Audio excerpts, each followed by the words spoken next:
Are you having trouble with your AC system? Maybe you even replaced some AC components and you're still having issues.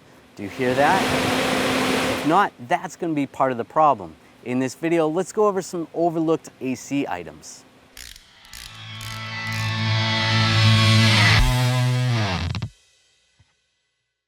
Most of the time when you have an AC problem, you're gonna have a refrigerant leak, whether you have a condenser that's leaking, an evap core, or even some of the lines. There could be many different problems with the AC compressor that we're gonna go over, or what everyone always forgets is the coolant fans, and that's the noise that you heard earlier. If you need any of these parts, you can get those at oneauto.com. Now let's go over a little more detail about the AC compressor.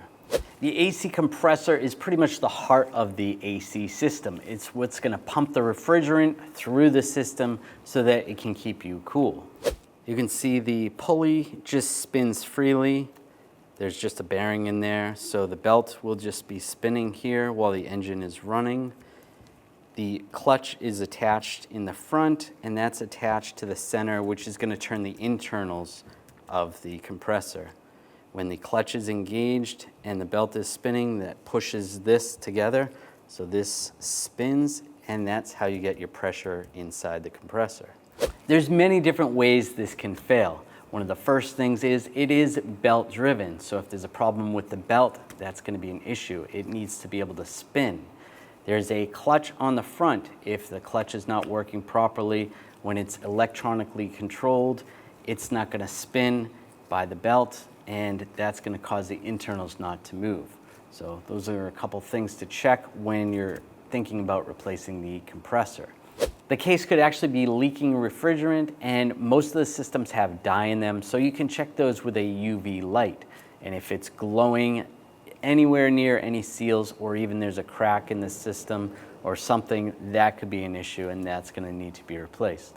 And the worst way for the compressor to fail would be the internals, because it's going to send metal particles throughout the AC system, contaminating the rest of the system. You're going to have to replace more than just the AC compressor. If you don't have an orifice tube in your vehicle, there may be more components you need to replace, like the condenser, the evap core, maybe even some of the lines. If you replace your compressor and the AC system still isn't working properly, there could be clogs because of all that excessive metal. So the AC system's all set, everything's good, the belt's on, the compressor's working, and the refrigerant's full, there's no leaks, and you still have an issue with the AC, there could be something going on with the coolant fans. When you turn your AC on, your coolant fans should come on almost full blast. Sometimes there's even a dedicated fan that just comes on when the AC is on. Now that's going to make a lot of noise. You're going to hear a lot of airflow going through. You need to cool that condenser down so that the refrigerant gets cool, so it's nice and cold coming out of your air vents. When your cooling fans don't seem to be operating properly, there could be something wrong with the motors preventing them from spinning, or there could be an electrical issue that you're going to have to check out. So make sure your coolant fans are giving you some serious airflow. Otherwise, your AC is not going to be that cool.